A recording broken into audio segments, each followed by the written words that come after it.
I will never fit in, and that environment just isn't welcoming to who I am as a person. You see the really posh private school people and you're a bit set aback by that. Everyone just wanted to work all the time.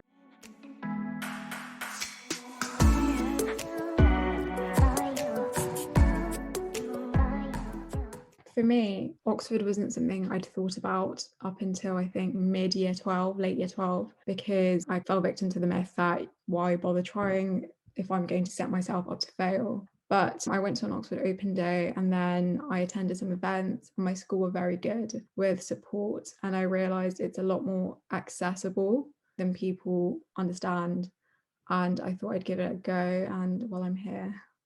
I was definitely one of the people who thought I'd never get in, they'd never give my personal statement a second look. It's about having the confidence to apply. I didn't know anyone who went to Oxford or Cambridge University before I came, so I did kind of have that preconceived notion of what Oxbridge people were like, but honestly, a lot of them are just normal. The first was kind of just the academic side of it, so the tutorials where it's literally you and then one other person and then the tutor, which is brilliant in an absolutely terrifying sort of way. This is an expert and there's no hiding when your argument is a bit terrible and a bit riddled with contradictions. But it's so good for understanding a subject and getting rid of gaps in your understanding. I do think the nature of the style of teaching at Oxford is particularly effective and appealing. So having that tutorial style, and particularly I think in the last year over lockdown compared to other unis who have just had online lectures, I've felt that I've stayed particularly connected with my tutors. Yeah, just a really high standard of teaching, which I think, especially this year, having only experienced it really online, I think that has been really good. The second was a college system. I think it's really exciting because there are, 30 colleges, and each college looks different and feels different and has a different reputation. So you can look around and get a feel for them. And I think that's really nice because these are communities of maybe 400 to 800 people. So you have a really good sense of identity instead of just being part of a 25,000 member university. But sort of decided to apply based on the course. I thought it was exactly the kind of course that I wanted to do and wasn't really available in other places. At the end of the day, this is what you're going to spend the majority of your time at Oxford doing. It does need to be that you generally do like the course. And when I looked at other courses for my subject compared to Oxford, I didn't like any of them as much as Oxford. I applied to Oxbridge mainly because of the course. Cambridge's science course is quite unique in that you study like a wide range and you gradually specialise. I didn't have to choose one particular area of science before I applied, which really appealed to me. Personally, I really liked the flexibility that it gave me in terms of languages. I think it's just a degree.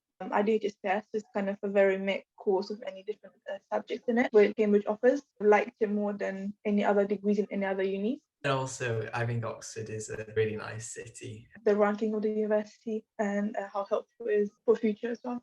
You know, obviously there's all the league tables. Yeah, I found pretty much the same. I think people are a lot more friendly. Like, even if you are a bit worried about, oh, my college has a very high private school intake or something like that, a lot of people, despite their backgrounds, are very easy to get along with and be friends with. I was really nervous before I went because I thought no one would be like similar to me, or everyone just wanted to work all the time and things like that. But honestly, like, you'll find everyone is so much more normal than you might think, and everyone just wants to make friends with people. My biggest fear coming to uni was that I was going to make no friends and I was going to have a horrible time. But everyone is really lovely. When you come into Oxford, no one is going to ask you, where did you go to school? What did you study? What grades did you get?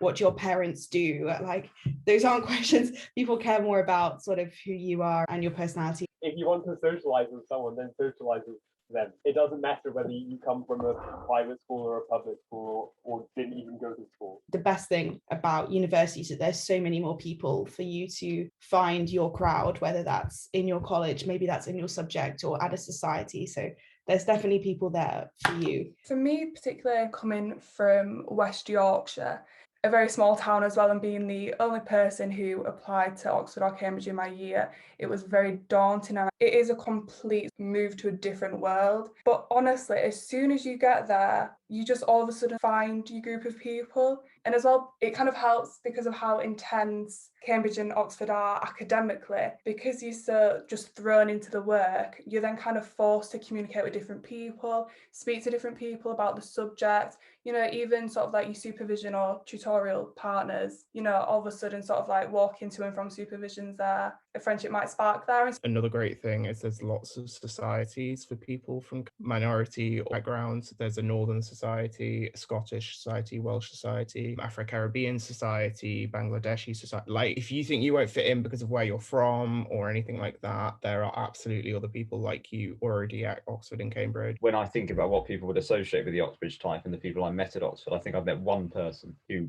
might fit that category. The vast majority of people are very normal and very easy to get on with and want to get on with you. People that you think might go to Oxford, the posh people, fancy dinners, three-piece suits, all that stuff. I've also only met one person who sort of barely fits that, and he's still just great fun to be around. I always had that same mindset of there's this Cambridge stereotype. I was really pleasantly surprised that there's not too many people who fit the negative stereotype. There has been an Oxbridge type, but I think now it's not really the case anymore. So maybe 20, 30, 50 years ago, there definitely was a type of person who went to Oxbridge. But I think the UK is changing and that's changing. I agree. I think there used to be an Oxbridge type, but every year things are changing. Whatever you think the Oxbridge type is, there's people like you who are already here.